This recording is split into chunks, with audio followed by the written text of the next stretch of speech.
Kristus, dia akan menyesatkan banyak orang.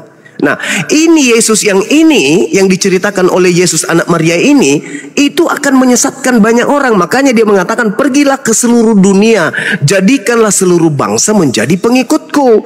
Itulah yang diduga Yesus yang menyesatkan banyak orang. Nah, bagaimana kita bisa mengetahui bahwa itu adalah penyesat ngaku Yesus? Kita lihat. Salam satu Tuhan.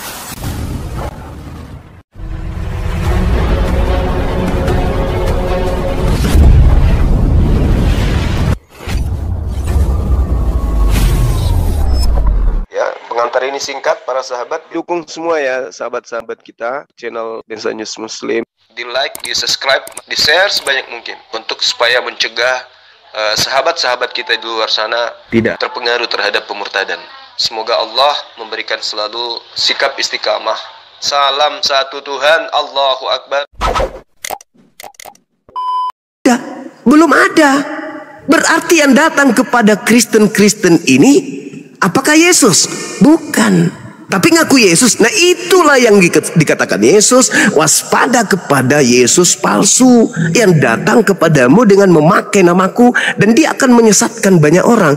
Kalau aku yang datang, maka tanda-tanda itu akan menyertai aku. Matahari menjadi gelap, bulan tidak bercahaya. Itu berkesesuaian dengan kitab suci Al-Quran, di mana Al-Quran menarasikan bahwa tanda kedatangan Nabi Isa alaihi salam, wa innahu la ilmul lisa'a fala tamtarunna biha wattabi'un. Ketika Nabi Isa turun dari langit, itu membawa tanda kiamat.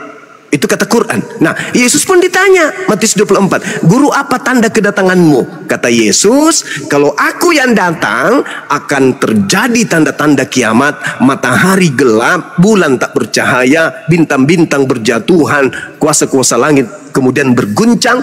Maka aku nampak di tengah langit, lalu kemudian seluruh manusia akan kacau balau, lalu kemudian manusia seluruhnya melihat aku datang di atas, di tengah-tengah langit sebagai anak manusia. Jadi kalau ada yang mengaku, kata Yesus nih dalam Matius 24 yang tadi, nomor 23 sampai 26. Jadi jika ada orang yang berkata ada Yesus di sini, ada Yesus di sana, bertemu Yesus di padang gurun, bertemu Yesus dalam bilik rahasia, jangan kamu percaya, sebab Yesus palsu dan Kristus palsu atau nabi-nabi palsu akan muncul dan akan melakukan banyak mukjizat, sekiranya mungkin menyesatkan orang-orang pilihan juga. Camkanlah, aku telah mengatakannya kepadamu, bahwa waspadalah kepada Yesus palsu. Matius 24, nomor 24, nomor 25, nomor 26. Di mana tanda Yesus itu akan datang? Kata Yesus, tanda-tanda ini akan menyertai ketika aku datang. Matahari menjadi gelap. Itu di data Matius 24, nomor 30. Bulan tak bercahaya, bintang berjatuhan. Nah, apakah yang datang ke Paulus itu terjadi? Tidak. Berarti yang datang ke Paulus Yesus atau bukan? Bukan. Mana orang yang disesatkan banyak itu? Kristen. Sederhana bukan? Cuman itu lagi, pendeta pastor tidak mau membuka rahasia ini kepada jemaat. Begitu abangku. aduh, itu ayatnya tadi bang, di mana itu tertulis itu? Matius apa tadi? Bulan Matius gelap 24, apa tadi? Matius 24 nomor 30. Mana? Maaf, cerita dulu. Silakan bang, silakan. Untuk Matius, tunggu ya sebentar ya. Iya. Saya sapa dulu ya, sambil cari ayatnya, dia ngopi dulu dia. Selamat siang, Spartan. Selamat siang. Kristen bang. Kristen. Oh iya, silakan bang. Gantian, tapi gantian ya bang ya, satu-satu ya, biar satu. Menarik sekali apa yang diulas sama Bang Suma tadi. Tapi kalau menurut saya dikeluar jalur sekali. Silakan bang, ditanggapi bang. Tak sharing aja bang. Ya, ini sharingnya betul, saya sepakat. Iya.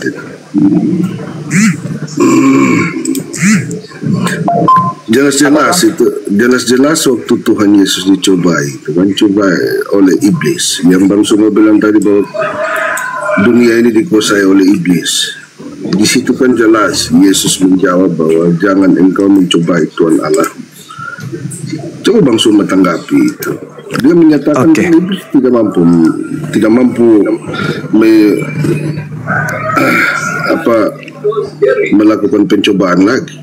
Begitu. Ya, Karena jelas bahwa itu Yesus sudah mengatakan seperti itu, dan Bang Suma bilang bahwa Yesus penyesat, ya saya agak sanksi. Ya coba ditanggapi versi pandangannya. Oke, baik. Ya.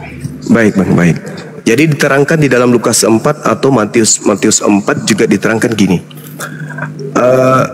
Ketika Yesus dicobai oleh iblis, apa kata iblis? Yesus, jika engkau ini adalah anak Tuhan, jatuhkanlah dirimu dari bumbungan bait suci ini sampai ke bawah. Sebab jika kau anak Tuhan, ada tertulis tentang engkau bahwa Dia Tuhan atau Bapa akan mengutus malaikatnya untuk menatang engkau di tangannya agar kakimu tidak terantuk kepada batu. Ada tertulis seperti itu, kata iblis. Nah, di mana tertulis itu? Ternyata benar-benar ada tertulis di Mazmur 91 bahwa Yesus di situ dinubuatkan hanya menonton orang-orang yang menghakimi penggantinya. Bahkan dikatakan malaikat diutusnya untuk menatang dia anaknya di tangannya agar kakinya tidak terantuk kepada batu.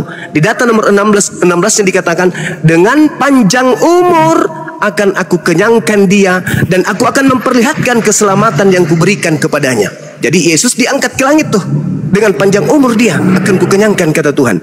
Nah, coba Anda lihat di dalam Lukas yang tadi, iblisnya berhasil nggak ketika dia mengatakan, Yesus, kalau kau menyembahku maka aku akan memberikan kuasa langit, kuasa bumi, dan kemuliaannya akan kuberikan kepadamu, sebab aku berkuasa memberikan kepada siapapun yang aku kehendaki. Nah, iblisnya berhasil nggak? Enggak. Baca nomor 13-nya.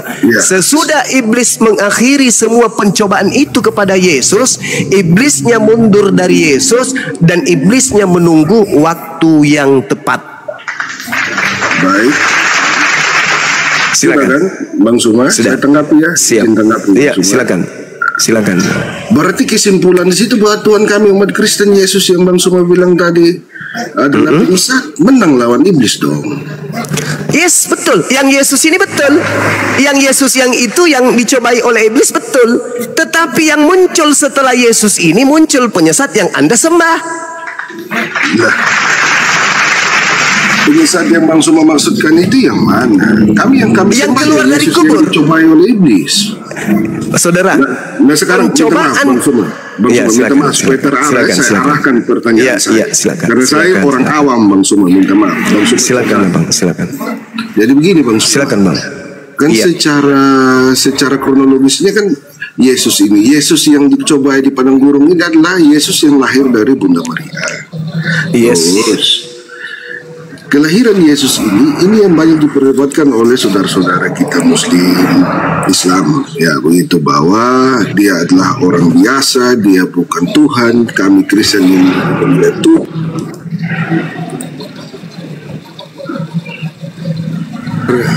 Yesus yang dilahirkan oleh Bunda Maria ini tumbuh besar dan dia dicobain di padang gurun. Nah di situ dia menang lawan iblis.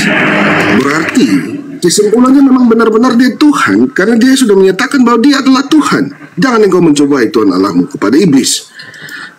Nah di situ jelas iman kami Kristen tidak salah alamat, Bang Suma. Begitu. Oke, saya boleh tanggapi Bang? Silakan Bang Suma. Ya, yang dicobai oleh iblis itu bukan Tuhan yang adalah Yesus, tidak.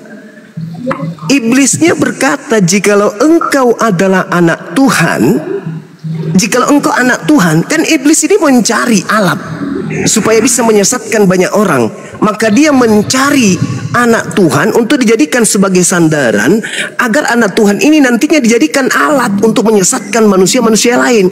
Kalau anak Tuhannya saja sudah bisa dia sesatkan, maka apatah lagi yang bukan anak Tuhan. Maksudnya anak Tuhan di sini adalah nabi, duta, utusan Tuhan, bukan Tuhan itu sendiri atau bukan anak Tuhan itu sendiri.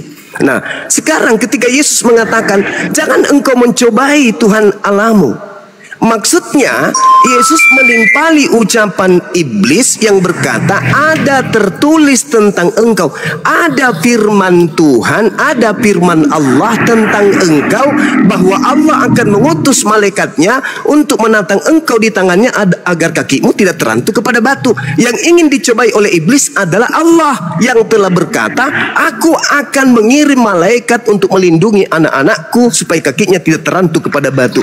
Itu yang ingin dicobai oleh iblis. Yesus hanya objek sebagai alat bukti apakah benar-benar Yesus ini adalah anak Tuhan, utusan Tuhan, dan apakah Tuhannya betul-betul akan datang mengutus malaikat agar anaknya ini tidak mampus. Itu maksudnya, bukan Yesusnya yang Tuhan. Izin melengkapi Bapak. Iya, silakan. Silakan. Penjelasannya agak bagus Bang Suma. Hanya pada saat Yesus dibaptis oleh Yohanes Pembaptis, di situ kan ada kalimat turun langsung dari langit bahwa inilah anak yang aku kasihi, kepadanya aku berkenan. Itu kan suara dari Allah Bapa. Nah, berarti Yesus bukan Bapa. Bagaimana berarti saudara saya ini menjawab Yesus bukan Allah karena ada suara Allah dari langit. Yesus ada di Sungai Yordan. Inilah anakku, kepadanya aku berkenan. Sepakat di situ ya, kronologisnya iya. di situ. Nah, jadi saya bilang sama Bang Suma,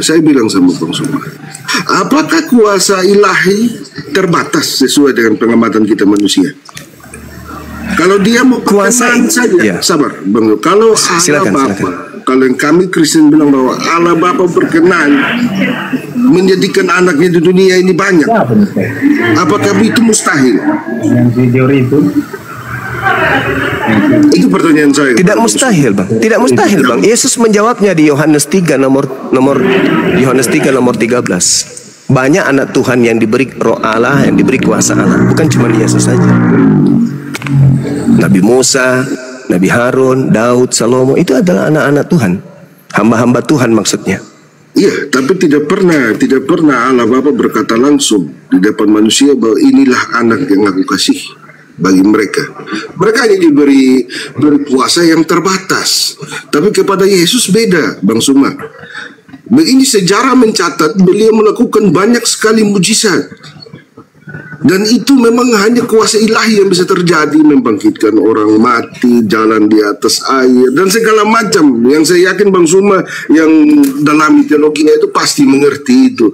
Banyak mujizat yang tidak bisa dilakukan oleh orang-orang biasa. Gitu. Dan sebelum beliau disalib, sebelum Yesus disalib juga, dia sudah tahu bahwa dia akan disalib. Secara manusia dia takut, tapi secara dia tugas dia sebagai anak Allah di dunia bahwa dia harus disalib, dia tetap terpaksa dia memberi dirinya untuk disalib supaya dia penuhi kewajiban dia, tugas dia sebagai anak Allah di dunia ini, Bang Suma. Begitu. Jadi gini, di dalam penjebaran saudara, dia bisa bermujizat, bla bla bla bla bla, justru membuktikan bukan dia yang disalibkan. Karena Yesus sendiri berkata di dalam Yohanes 12 nomor 31, iblis tidak berkuasa atas diriku sedikit pun. Bagaimana mungkin dia bisa disalibkan? Sedangkan yang disalib ini adalah orang yang dikutuk oleh Tuhan. Yesus bukan orang yang dikutuk. Nah, kenapa kemudian saudara Kristen saya ini pingin kali anak Maria yang disalib? Karena itu adalah asupan pemahaman dari Yesus yang penyesat tadi. Izinkan saya menguraikan dulu sejenak. Kata Yesus kepada Bani Israel, waspadalah. Maaf ya, saya sambil kerja tapi jangan diturunkan ya. Maaf. Iya Bang, jangan sambil. Waspadalah kepada penyesat yang datang kepadamu dengan memakai nama Yesus, memakai namaku dan berkata akulah Kristus. Mereka akan menyesatkan banyak orang. Artinya akan ada orang yang disesatkan mengatasnamakan Yesus Kristus. Orang yang disesatkan oleh oknum yang diduga Yesus Kristus ini akan mencari alasan, alibi, argumentasi agar mempertahankan ketuhanan makhluk yang datang mengaku Yesus ini sebagai Tuhan dengan cara mengais-ngais segala mukjizat dan ucapan-ucapan anak Maria ketika anak Maria melakukan penginjilan. Padahal anak Maria sendiri mengatakan berdasarkan kesaksiannya, Yohanes 5 nomor 36, ada kesaksianku yang lebih penting dari kesaksian Yohanes Pembaptis, bahwa seluruh mukjizat yang aku lakukan, mukjizat itu yang telah bersaksi bahwa aku adalah utusan Tuhan. Tapi kalau orang yang sudah disesatkan oleh oknum yang mengaku Yesus Kristus, mukjizat-mukjizat ini justru dijadikan bukti bahwa Yesus yang datang itu kepada mereka adalah Tuhan. Sedangkan di dalam Kisah Para Rasul 2 nomor 22, hai orang-orang Israel, dengarkanlah perkataan ini. Yang aku maksudkan adalah Yesus dari Nazaret, manusia yang telah ditentukan oleh Tuhan dan yang dinyatakan kepadamu dengan kekuatan-kekuatan, mukjizat-mukjizat dan tanda-tanda yang dilakukan oleh Tuhan dengan perantaraan Yesus di tengah-tengah kamu seperti yang kamu tahu. Jadi Yesus ini hanya perantara. Tuhanlah yang bermukjizat melalui perantaraan utusannya bernama Yesus. Tapi seketika itu kemudian nanti berubah menjadi Tuhan itu sendiri. Kenapa? Karena adanya Yesus yang diduga palsu, yang telah menanamkan kepada bangsa di luar Yahudi untuk menuhankan dirinya. Itulah yang harus diwaspadai oleh murid-murid Yesus. Seperti contoh nih Bang, paling lama 1 menit. Lanjut. Di dalam pengajaran Yesus Yohanes 17 nomor 8. Ini sebelum ada penyaliban. Apa kata Yesus? Segala firman yang engkau berikan kepadaku telah aku sampaikan kepada mereka. Telah. Berarti sudah ada lagi. Kepada aku diberi kuasa baik di langit mau di bumi. Pergilah ke seluruh bangsa, jadikanlah seluruh bangsa menjadi muridku. Akulah Alfa dan Omega, akulah bintang timur dan seterusnya. Berarti itu tak ada. Karena kenapa? Yesus yang asli anak Maria telah menyampaikan segala firman itu kepada muridnya, dan ucapan-ucapan kepada aku telah diberi kuasa langit bumi, itu tak ada Yesus pernah ucapkan itu. Ucapan itu pernah muncul hanya dari iblis ketika Yesus dicobai, dan mencoba untuk diulang lagi ketika ada yang keluar dari kubur. Makanya Yesus berkata di dalam Matius 12 nomor 38, angkatan jahat ini dan orang-orang Farisi ini dan orang yang tidak setia ini minta satu tanda, dan tidak akan diberikan satu tanda apapun kepada angkatan jahat selain anak manusia keluar dari perut bumi pada hari ketiga. Berarti kebangkitan itu adalah tanda untuk angkatan jahat. Makanya ketika ada oknum keluar dari kubur, dia mengatakan, kepadaku telah diberi kuasa, pergilah, jadikanlah seluruh bangsa menjadi pengikutku. Itu sudah bukan Yesus, tapi mengatasnamakan Yesus, menyesatkan banyak orang. Itulah, mohon maaf, itulah kalian yang tersesat, yang disesatkan. Bukan tersesat, tapi disesatkan. Coba Anda lihat Bang, coba lihat Bang. Yesus di dalam Matius 10 nomor 5 nomor 6 berpesan kepada ke-12 muridnya agar jangan ke bangsa lain, melainkan pergilah kepada domba-domba yang hilang dari umatku Israel. Itu kata Yesus. Matius 15 nomor 24, aku diutus hanya kepada domba yang hilang dari umat Israel. Itu kata Yesus. Kok tiba-tiba setelah Yesus kemudian terangkat, ada yang keluar dari kubur? Pergilah ke seluruh bangsa, jadikanlah seluruh bangsa untuk menjadi muridku. Ini siapa ini? Sementara Yesus berpesan, waspadalah kepada penyesat yang datang kepadamu dengan memakai namaku dan berkata, akulah Kristus. Dia akan menyesatkan banyak orang. Harus enggak tergenapi itu? Harus. Kalau tidak berarti Yesus pembohong. Nah, kalau harus tergenapi, maka muncul pertanyaan, mana orang banyak yang disesatkan oleh oknum yang mengaku Yesus Kristus? Mana? Hanya Kristen kan? Dan kita lihat Bang, dalam kehidupan kita sehari-hari, ada nggak orang Yahudi datang ke Indonesia mengajarkan Kristen? Tidak ada kan? Kristen Katolik muncul dari Jerman dan dari Belanda. Tak ada orang Yahudi yang datang mengajarkan nenek moyang kita untuk menjadi Kristen. Tak ada. Tak ada keturunan Yakub. Tak ada kemudian murid-murid Yesus punya keturunan datang ke Indonesia mengajarkan nenek moyang kita menjadi Kristen. Tak ada. Semata-mata yang datang adalah orang dari barat. Siapa mereka ini yang menjaring kita semua ini untuk menjadi pengikutnya? Bukan Bani Israel kan? kata Yesus, dia akan menyesatkan banyak orang. Mana orang yang disesatkan itu? Islam tidak mungkin. Satu-satunya kandidat Kristen. Kenapa? Karena Kristen itu adalah pengikut Kristus. Sedangkan penyesat yang muncul kata Yesus anak Maria bergelar Kristus. Kristen mula-mula disebut di Antioquia di Turki setahun lamanya, berdasarkan Kisah Para Rasul 11 nomor 26. Setahun lamanya orang-orang itu, murid-murid itu tinggal bersama dengan Paulus, dan disitulah pertama kali disebut Kristen. Kristen itu apa? Pengikut Kristus. Kristus yang mana? Kristus yang datang kepada Paulus. Inilah yang Anda ikuti. Makanya ajaran Yesus anak Maria dengan ajaran Kristen alias ajaran Yesus yang datang kepada Paulus itu berbeda. Berbeda. Mana Yahudi tempat ibadahnya beda dengan pengikut Kristus yang Kristen. Kitabnya orang Yahudi dengan pengikut Kristus yang Kristen juga berbeda. Hari ibadahnya orang Yahudi pengikut Yesus anak Maria dengan Yesus Kristus yang di Kristen juga berbeda. Semuanya berbeda. Pola Yesus mengajarkan, Yohanes 17 nomor 3, hidup kekal itu adalah mereka mengenal engkau satu-satunya Tuhan yang benar dan mengenal Yesus Kristus sebagai utusan. Titik. Tapi di dalam kitab saudara berbeda. Yesus itu naik posisi dia, menjadi setara bahkan sehakikat dengan pencipta. Dan bukankah hanya iblis yang ingin menyetarai pencipta langit dan bumi? Bukankah iblis yang berontak kemudian di surga ingin menyamai pencipta langit dan bumi? Dan berhasil ketika dia mencatut nama Yesus Kristus, seketika posisinya melambung menjadi Tuhan. Maka dia dikatakan sehakikat dengan pencipta langit dan bumi. Na'udzubillah summa na'udzubillah. Padahal Yesus mengatakan apa? Aku datang menjadi manusia bukan atas kehendakku sendiri. Berarti dia bukan manusia, bukan Tuhan. Bahkan di dalam Yohanes 8:29 apa kata Yesus? Dia yang telah mengutus aku tidak membiarkan aku seorang diri, tetapi senantiasa menyertai aku, disebabkan karena aku senantiasa melakukan apa yang dia kehendaki dan yang berkenan kepadanya. Maka Tuhan yang mengutusku tidak membiarkan aku seorang diri. Makanya dia mengatakan aku dan Bapa adalah satu.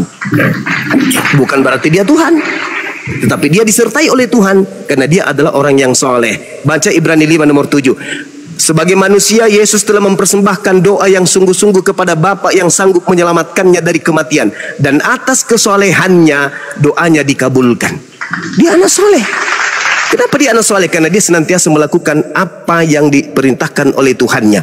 Yohanes 14 nomor 31. Dunia harus tahu. Maksudnya apa ini? Kata Yesus, dunia harus tahu. Maksudnya apa? Orang Indonesia harus tahu bahwa aku Yesus senantiasa mentaati Bapa, mengasihi Bapa, dan melakukan setiap pekerjaan dan perintah yang diperintahkan Bapa untuk aku kerjakan. Indonesia harus tahu kalau Yesus itu adalah orang Muslim yang senantiasa berserah diri kepada perintah Tuhannya. Tapi dari Kristen menertawakan itu. Orang Kristen mengatakan Yesus adalah Tuhan itu sendiri.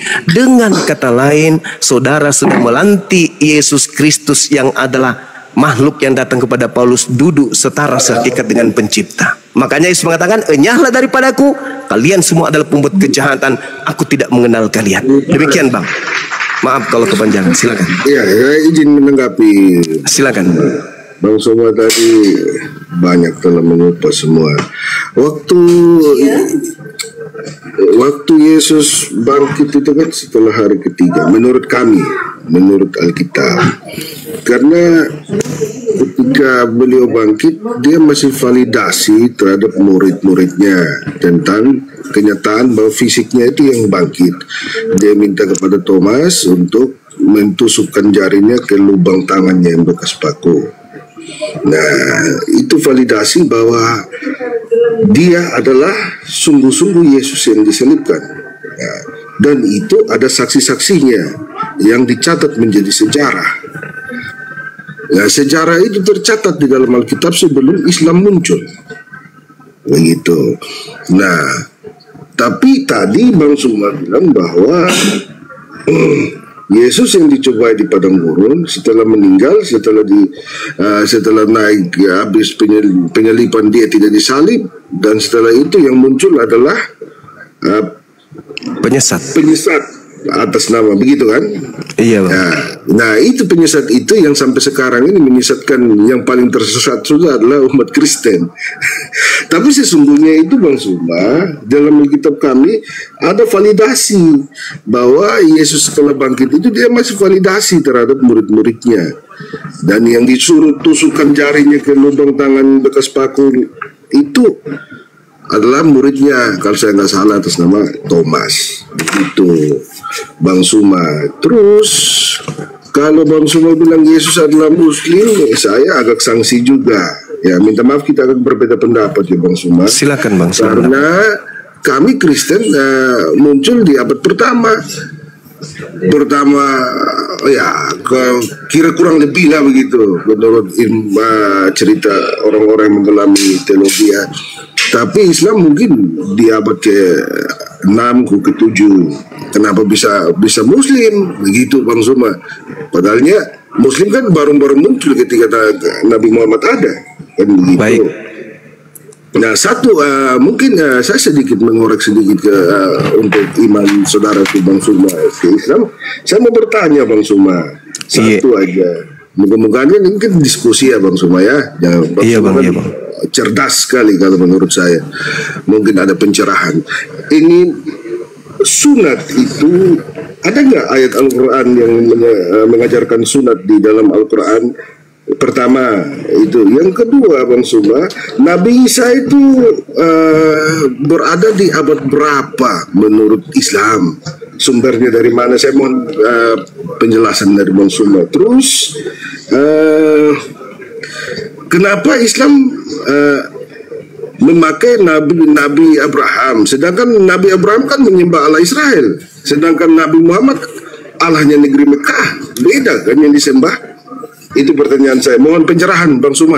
Bukan berdebat ya, saya mohon pencerahan lagi. Iya, baik. Pertanyaan saya. Baik, Bang, baik. Makasih. Jadi saya ambil dari pertanyaan terakhir. Kenapa Nabi Muhammad menyembah negeri Mekah? Kenapa tidak menyembah Allah negeri Mekah Bang Suma? Allah negeri Mekah. Ya. Negeri Mekah. Kenapa menyembah Tuhan negeri Mekah kan gitu ya? Kenapa nggak menyembah kemudian Tuhan Israel? Tuhan Israel itu Bang, Yesaya 45 nomor 6, dialah Tuhan satu-satunya, Tuhan alam semesta. Mekah itu bagian daripada alam semesta. Allah Israel, Eloah Israel, Elohim Israel itu juga adalah Allah bagi Mekah, bagi Indonesia, bagi Malaysia, bagi alam semesta ini. Rabbus samawati wal ard, pencipta langit dan bumi. Mekah juga bagian dari bumi. Jadi Allah Israel sama dengan Allah Mekah. Kenapa dikatakan Allah Israel? Karena Allah pada saat itu menyatakan diri kepada Yakub yang belakangan namanya diganti menjadi Israel. Tapi dia adalah Tuhan alam semesta. Nah, begitu juga Tuhan yang datang kepada Nabi Muhammad. Kenapa pada saat itu dikatakan Tuhan negeri Mekah? Karena Mekah penduduknya memiliki kabilah-kabilah, di mana setiap kabilah-kabilah ini memiliki dewa-dewa yang mereka imani berkuasa terhadap wilayah kabilah-kabilah masing-masing. Jadi dewanya si fulan tidak berkuasa terhadap wilayah yang lain. Dewanya yang lain tidak pindah berkuasa ke wilayahnya kabilah Arab yang lain. Maka Nabi Muhammad datang menyatukan itu semua.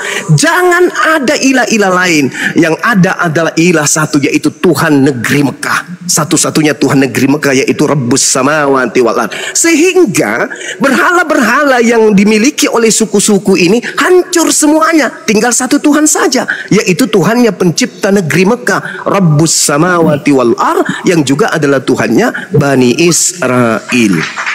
Itu satu. Yang kedua, terkait dengan sunnah, Nabi Muhammad sallallahu alaihi wasallam adalah keturunan daripada Nabi Ibrahim alaihissalam dari anak tunggal, anak-anak pertamanya dengan Hagar, yaitu Ismail. Ismail alaihissalam punya keturunan dari Kedar anak kedua turun sampai kepada Nabi Muhammad sallallahu alaihi wasallam. Mereka adalah kelompok yang disucikan oleh Allah untuk menerima perjanjian kekal agar mereka bersunat. Makanya di dalam Al-Quran surah Al-Baqarah ayat 30 diterangkan begini. A'udzubillahi minasyaitonirrajim. Bismillahirrahmanirrahim. Wa may yarghabu an millata Ibrahim illa man safiha nafsa wa laqad istafainahu fid dunya wa innahu fil akhirati laminas sholihin. Dan orang yang membenci ajaran Nabi Ibrahim hanyalah orang yang memperbodoh dirinya sendiri. Apa ajaran Nabi Ibrahim menurut baginda Rasul Muhammad SAW? Tauhid, menyembah kepada satu Tuhan. Apalagi kurban hewan, apalagi sunnat.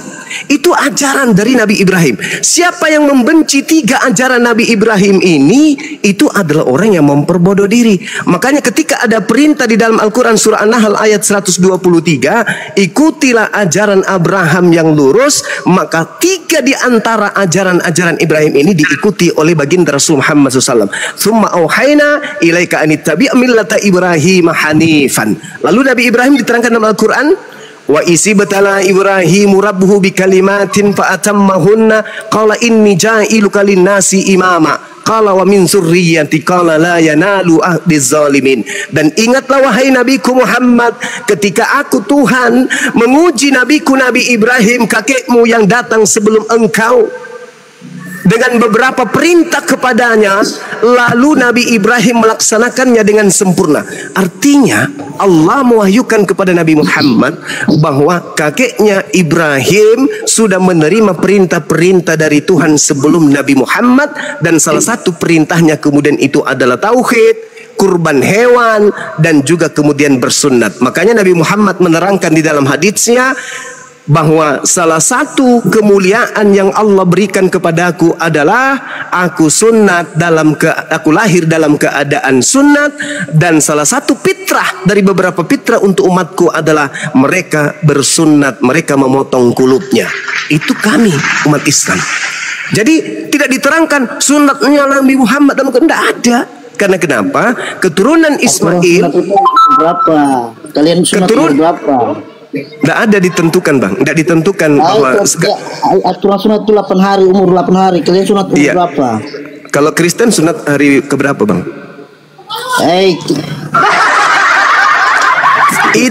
Itu syariat yang datang kepada Nabi Ibrahim.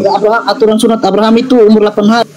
Saudara, gitu. Tunggu Bang Zuma berbicara, kamu motong-motong pula kamu. Siapa Saudara Tommy, kita sabar biar Bang Zuma jelasin satu persatu. Jangan terkenal diskusi paling asik. Ya, Saudara Tommy dengarkan. Kaidah sunat itu, Bang, itu diberikan kepada Nabi Ibrahim dan kepada keturunannya secara turun-temurun. Itu perjanjian kekal. Di Kejadian 17 nomor 6, nomor 7, nomor 8. Itu perjanjian kekal terhadap Nabi Ibrahim, anak-anaknya, keturunannya secara turun-temurun. Kalau Anda membantah itu, berarti membantah kitab yang Anda pegang. Bahkan di dalam Kejadian 17 yang tadi, nomor 14-nya, barang siapa yang tidak menyunatkan nonotnya, kata Tuhan, berdasarkan kitab tersebut, maka dia harus dilenyapkan dari bangsanya, karena dia telah membatalkan perjanjian kekalku. Nah, apakah berdasarkan itu umat Islam bersunat? Tidak. Nabi Muhammad iya, karena beliau keturunan Nabi Ismail, dari keturunan Kedar, anak kedua dari kakaknya Nebayot. Tapi Nabi Muhammad ini punya umat, namanya umat Islam. Nah, umatnya yang disebut umat Islam kudu wajib mengikuti Nabi Muhammad. Qul in kuntum tuhibbunallaha fattabi'uni yuhibbukumullah wa yaghfir lakum dzunubakum wallahu ghafurur rahim. Karena Nabi kami bersunat dan Nabi kami memerintahkan kami bersunat, maka kami sunat. Bukan karena Nabi Ibrahim, bukan karena Nabi Isa, bukan karena Bani Israel, tapi karena Islam yang mengajarkan kami melalui Nabi kami untuk kami bersunat. Nabi Muhammad bersunat dalam keadaan lahir, dia sudah sunat. Nah, kenapa kemudian orang-orang Arab itu bersunat semuanya? Karena dia keturunan Nabi Ismail, dari keturunan Kedar. Makanya tidak ada kisah, tidak ada sejarah, tidak ada hadits yang menerangkan ketika sahabat-sahabatnya kemudian memeluk Islam, seketika mereka disunat. Tidak seperti di Indonesia, ketika ada yang mu'alaf, kami tanya apakah sudah sunat. Kalau belum sunat, kami instruksikan untuk segera disunat. Nah, Nabi Muhammad ketika di tengah-tengah bangsa Arab ada yang memeluk Islam, Nabi Muhammad tidak bertanya apakah kalian sudah sunat. Tidak. Kenapa? Karena secara tradisi keyakinan mereka semuanya sudah bersunat. Karena itu tradisi nenek moyang mereka. Ada 2 bangsa di atas muka bumi ini yang sangat ketat menjaga tradisi mereka, bahkan menjaga silsilah mereka. Makanya mereka disebut bin, yaitu orang Arab dan orang Yahudi. Orang Yahudi itu paling mantap memegang silsilah mereka, sampai mereka hafal sampai ke Nabi Adam. Begitu juga orang Arab. Begitu juga tradisi mereka dari nenek moyang mereka, mereka pegang sampai hari ini. Nah, adapun kami Islam, kami tidak ikut di situ perjanjian itu, enggak. Kami ikut perjanjian Rasulullah. Dia mengatakan ada 5 yang disebut fitrah di dalam Islam. Di antaranya adalah bersunnat. Maka kami pengikutnya bersunnat. Apalagi tadi yang saudara pertanyakan? Nabi Isa itu hidup di zaman mana? Oke. Baik.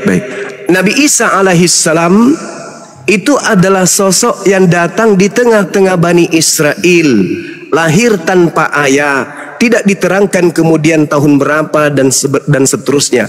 Tetapi dalam Al-Quran surah Maryam dijelaskan kedatangan beliau Nabi Isa alaihissalam itu ada di tengah-tengah Bani Israel.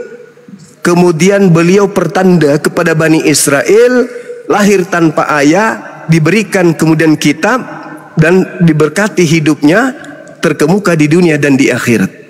Tidak diterangkan sejarahnya, tidak terukur ya Pak. Iya, karena Al-Quran itu bukan buku sejarah, Bang. Ya, Al-Quran namanya iman ini kan, iman agama semua kan punya sejarah, maksud saya. Tidak kalau sejarah dengan kalau sejarah dengan ini, Bang, dengan pewahyuan itu berbeda. Coba kita lihat Nabi Musa. Coba kita lihat dari Nabi Musa. Nabi Musa mencatat Tauratnya itu diperkirakan antara tahun 1800 sampai 1400 sebelum Masehi. Yang dicatat Nabi Musa adalah tentang proses penciptaan alam semesta. Ada nggak sejarah yang menorehkan kemudian penciptaan alam semesta? Bumi menyatu, kemudian langit dibuat, laut. Ada nggak sejarah itu? Nggak ada. Itu seketika wahyu. Tapi itu kan masih kepada Nabi Musa. Oh, ada setelahnya. Ada Nabi Adam. Ada Nabi Adam, ada Kain, Habil. Mana sejarahnya itu? Ya gimana mencatat kan? Mereka mengenal tulisan aja belum, Bang Zuma. Nah, samalah itu saudara, samalah itu. Umatnya Nabi Muhammad itu adalah bangsa yang ummi. Bangsa yang tidak tahu kemudian tentang kitab-kitab terdahulu. Tidak tahu tentang kisahnya Nabi Musa, tidak tahu tentang Nabi Isa. Bagaimana mungkin mereka mau mencatat? Makanya yang datang kepadanya itu bukan buku sejarah. Yang datang kepadanya adalah pewahyuan dari langit. Lebih valid berita dari yang maha melihat daripada berita dari wartawan-wartawan yang tidak kita ketahui siapa. Seperti Lukas, tidak diketahui. Paulus, ini tidak diketahui siapa. Markus, tidak diketahui siapa. Itu tidak ada artinya sejarah yang mereka tulis. Karena kita tidak tahu siapa mereka orang-orang ini. Bapaknya kita tidak tahu, emaknya kita tidak tahu. Bang Suma, silakan. Saya satu pertanyaan, saya undur diri karena lagi kerja. Baik, saya juga mau ibadah, Bang. Silakan. Silakan. Bang Suma, tadi Bang Suma singgung mengenai berkorban ya, memang di Islam ada hari korban ya. Yang saya tanya tadi, penjelasannya Bang Suma tadi merujuk kepada turunan Ibrahim. Setahu saya baca beberapa literatur tentang Ibrahim. Pengorbanan kurban itu dilakukan, dibakar kurbannya dan langsung tujuannya ke Allah yang disembah oleh Ibrahim. Sedangkan di saudara-saudara kita Muslim sekarang kurban bukan dibakar, malah dipotong, dibagi-bagi dagingnya ke manusia, bukan disembahkan kepada Tuhan Allah atau Allah yang disembah oleh Bang Suma. Mungkin coba mohon pencerahan saja Bang Suma. Baik Bang, baik. Jadi kalau di dalam Al-Quran Bang, dalam surah As-Saffat, Allah Subhanahu wa Ta'ala menjelaskan, sebelum saya ke sana, Allah menjelaskan begini di dalam Al-Quranul Karim, walikulli ummatin ja'alna mansakan liyazkuru ismallah ala ma razaqahum min bahimatil an'am. Dan pada setiap umat telah aku Tuhan syariatkan penyembelihan kurban, penyembelihan kurban, agar mereka menyebut nama Allah atas rezeki yang kami anugerahkan kepada mereka berupa hewan ternak. Di dalam pengajaran Imamat 1 nomor 2, katakanlah kepada orang-orang Israel apabila mereka hendak mempersembahkan korban, maka hendaklah mereka mempersembahkan binatang ternak, sama seperti Al-Quran. Nah, ketika berbicara mengenai ada yang dibakar, ada yang disembeli, kalau di Islam itu perintahnya berkurban itu sembeli. Fasholli lirabbika wanhar, maka laksanakanlah sholat karena Tuhanmu dan berkurbanlah. Kurban itu disembeli. Tapi kalau misalnya orang Yahudi ada yang dibakar, ya itu syariat untuk mereka. Karena di dalam Al-Quran, ketika Nabi Abraham alaihissalam diminta oleh Allah untuk mempersembahkan anaknya yang tunggal, Allah kemudian menggantikan dengan hewan sembelihan. Qad saddaqtarru ya innaka dzalika najzil muhsinin. Dan sungguh engkau telah membenarkan kemudian wahyu yang datang kepadamu. Sungguh demikianlah aku memberi balasan kepada orang-orang yang berbuat baik. Inna hadza lahuwal bala'ul mubin. Sesungguhnya ini benar-benar hanya ujian yang nyata kepada Ibrahim.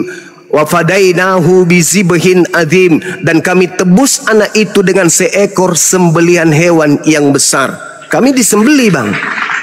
Kalau nanti mereka syariatnya dibakar, ya silakan aja. Tapi yang pasti Nabi Ibrahim tidak diperintahkan untuk dibakar. Nabi Ibrahim tidak diperintahkan untuk membakar anak tunggalnya, tapi diperintahkan menyembeli anak tunggalnya. Demikian. Sepakat Bang Suma. Hanya memang kalau pengorbanan kan hewan yang mau dikorbankan harus disembeli dulu toh. Iya. Hanya kan biasanya kan Bang Suma bilang tadi turunan Abraham. Iya. Umat Islam ini kan rata-rata turunan Abraham katanya toh tadi ya. Jadi paling kebudayaan metode ibadah dari Abraham bahwa dalam hal berkorban harusnya disembeli, habis itu dibakar di atas mezbah persembahan sehingga diterima oleh Allah yang disembahnya Abraham saat itu. Tapi kalau saat ini yang saya tanya tadi agak sedikit berbeda, tapi ya berbeda karena di Muslim sekarang dipotong kurbannya, disembeli kurbannya, dibagi-bagi ke orang, bukan dipersembahkan kepada Sang Pencipta, gitu loh Bang Suma maksud saya. Iya, kalau di dalam kitabnya orang Yahudi, Bang, kurban hewan juga itu dimakan juga, Bang. Ada juga yang dimakan, Bang. Tidak seketika harus seperti di Imamat 7 kan ya. Itu dimakan. Tidak melalui harus. Berarti Muslim ikut itu ya Bang Suma ya. Kalau misalnya ada yang dibakar, ada yang digoreng, ada yang disate, ya itu cuman metode aja ya, Bang. Tapi yang pasti yang diajarkan bukan dibakar hidup-hidup, tapi disembeli dulu. Saya terima kasih banyak Bang Suma, ilmunya banyak. Sama-sama, Bang. Saya izin pamit. Sama-sama. Siap. Kata ya Bang Suma ya. Saya juga, Abang. Saya juga minta maaf kalau ada yang salah ya. Terima kasih banyak atas kesempatannya. Tajwidnya benar, itu suaranya nanti merdunya menjadi merdu, suaranya seiringan